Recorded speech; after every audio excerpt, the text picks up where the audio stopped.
Okay,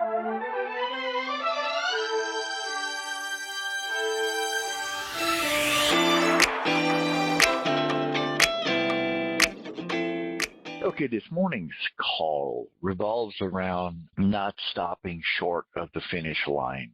I can give us many examples of people that have done just that. I might begin with where Abraham was asked to go out of his father's land and, go into a land that God had promised him, which ultimately ended up being the land of Canaan, but he had to make this big circle. His descendants had to be in bondage for 400 years before the prophet Moses came along to lead them out. Long story. But in that duration, when he first came out, his nephew Lot came with him. And at one point, as they had to make a choice to go separate ways, Lot chose to go in an area where it looked like it would really benefit him well in luxury and finances and in areas of just living life in a element of luxury, in an element of bliss and having a good time. So he moved into that area, gets to the time where Sodom and Gomorrah gets so bad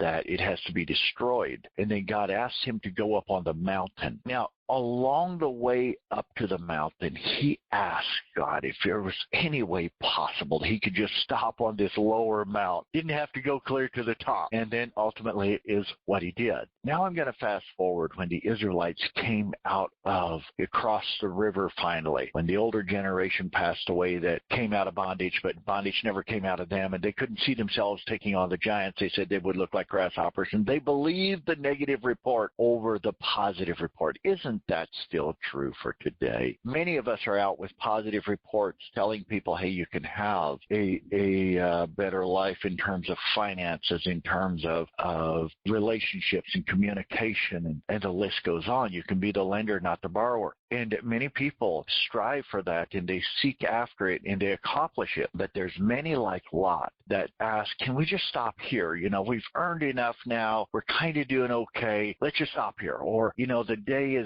is coming to an end. I was planning on doing one more meeting, or maybe I could work another hour at the job. There's something else I could do, but I just feel like stopping. I just don't feel like going on. And then we do what we feel like. We stop, and we don't quite go to the finish line. We just stop a little bit short of the finish line. Well, let's take a look. So the Israelites finally, the younger group, crosses over. They take on Jericho. The one place stays standing where Rahab was in. Interesting story is that is ends up being the descendant of King David, which leads down to the birth of Christ. However, as they continue taking on the land and driving out all the enemy, they get tired of fighting. They get tired. Do you guys ever feel that way? Your job, your business, your sales, whatever it is, you get tired of fighting? Well, the Israelites felt the same way. They got tired of fighting. So they finally decided not to drive out the rest of the enemy, just to leave them there. They'll leave us alone. We'll leave them alone. We'll be fine. Ends up it didn't work out so well. But my point with this is we all get tired of fighting sometimes. Sometimes we just don't want to finish out. We don't want to take it to the end. We don't want to finish the day out strong, finish the week out strong, finish the month out strong. We have enough to be debt-free. Why do I need to be a lender? I mean, I'm no longer a borrower, so why do I need to be a lender? It's a specific reason why the scripture asks you to be a lender and not the borrower. Because a good lender doesn't just lend for the sake of lending. A good lender strives to seek out, will this even support the person that's wanting to borrow it? Will it do well for him? Will it be something that will help them move up in life? You must not just become a lender, you become a good lender. You become the type of lender that strives to lend on good merits, on good intentions. Now, not all good intentions are followed through. Lot had good intentions and didn't follow through. The Israelites had good intentions and didn't follow through. And I trust me, you and I both have had good intentions and didn't follow through. But the purpose of sharing this morning is many of us will be tempted to not follow through with our business, our job, our sales, or whatever it is that we're doing, our mission, our calling. We will be tempted to stop short. We will be tempted to say, I've done enough. I'm tired. I just don't feel like going on. And we will listen to the person. It always takes that one person, adult, that walks up to a group of children, and they're talking, and The adult finally says, man, I just didn't feel like doing this today, so I did it. And children absorb that, and they realize, well, when you don't feel like doing something, it doesn't matter how important it is, you don't do it. But if you're connected to the type of leadership that many of the leaders are that are in 5-star, they're committed, dedicated. These are the people that said, I didn't feel like it, but I knew it was important, and I followed through. You see, that impact stays with people as well. A child that is impacted with that type of internal dialogue becomes the type of child that changes the world in a very powerful way. The other one that understands this, well, I didn't feel like it, so I didn't, that person then oftentimes grows up to be the person that says, it's just, life's a struggle. You just never seem to get ahead. Work hard, you never seem to get ahead. Yes, I understand that, but you always quit just before you have your breakthrough. You always stop short of the blessing. You always stop short of what you know you're capable of doing. You stop short because you don't feel like it, and it's tough, it's hard. Well, it's because you focus on tough and hard. That's why it's tough, and that's why it's hard. That's why you stop short. That's why you don't go get everything that's yours. That's why you don't take on all the land. That's why you don't go to the top of the mountain. But some of you guys don't care if the mountain's glass. You're going to find a suction cup and go up anyway. Some of you guys will look at a glass mountain, wipe the sweat off your head, and say, ain't no way, I'm not trying it. See, that's the difference.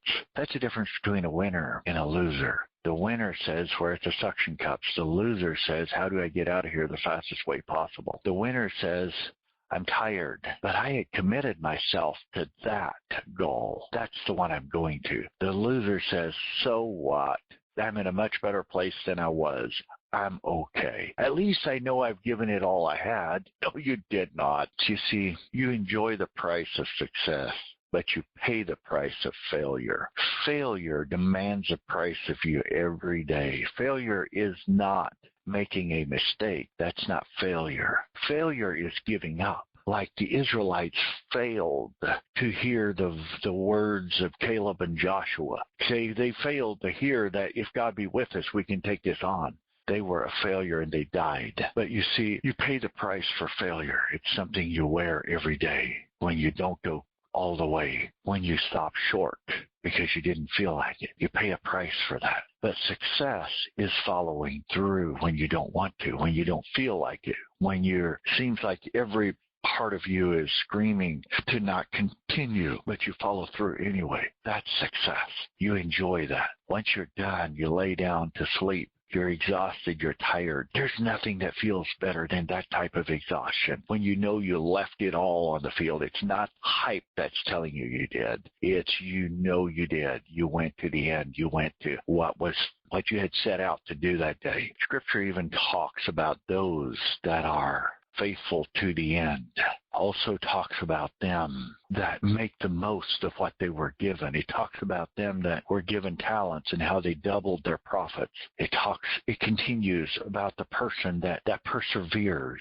The scripture says that those that overcome would sit next to Christ in his throne on his right side as he overcame. You see, all of us would like to say we're overcomers until we have something that we must overcome. And the biggest thing that we must overcome is ourselves, our own thoughts, our own ideas, our own desires to not follow through, to not go to the end, to not finish the goal we set, to not complete the ideas that we had. It's so easy to have an idea as long as you know you're not going to hold yourself accountable to finishing it. That's why I always teach that always finish what you start, because it changes what you start. Once you make a habit of always finishing what you start, it changes how easily you start something. But the person that never finishes anything they start finds it very easy to start something new because he knows it's no big deal. You probably won't finish that either. So he's not obligated or connected or held accountable to anything. But the person that says, up there on the top of the mountain, that's where I'm going, and finishes it. The next time he has a temptation to climb a hill, he stops and thinks, what is the benefit of climbing this hill? What will I get in return? How's that going to support my family? How's that going to support my community, my school, my town, my city, my church? Well, it really won't. Then I'm not climbing that mountain. But the person that never finishes anything says, this looks like a cool mountain. Let me try it. 3 steps into it. Don't think so. I give that one up quick. You done gave up before you started. I have news for you. That's what you are. but you can change that. You don't have to stay a quitter your whole life. You can set your goals on something and finish what you start. It's going to be tough, but that's why you become an overcomer, because you do it even when it's tough. You see, when you do it when it's tough and you finish what you started, the experience you get from that is unexplainable. I mean, let me repeat that. It's unexplainable. I can't explain to you the power, the absolute magnitude, the incredible experience of finishing what you start. It gives you virtue. It gives you clarity of mind, strength, confidence, this silent confidence that you walk straighter. You know who you are. You're no longer in identity crisis, wondering, well, who am I? And then you find somebody that's trying to show you who you are and take you through some system to show you who you are.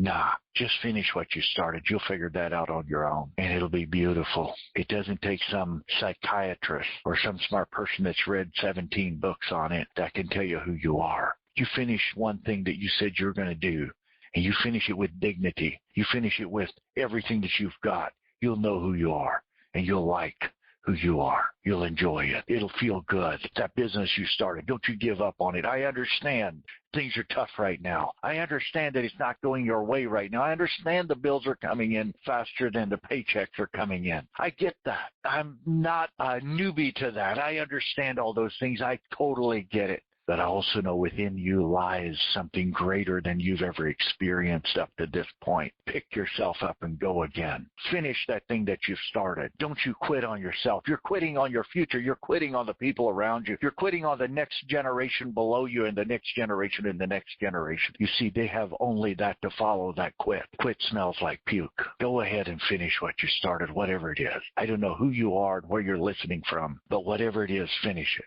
And finish it with dignity. Finish it with everything that you've got. Go ahead and discover who you are.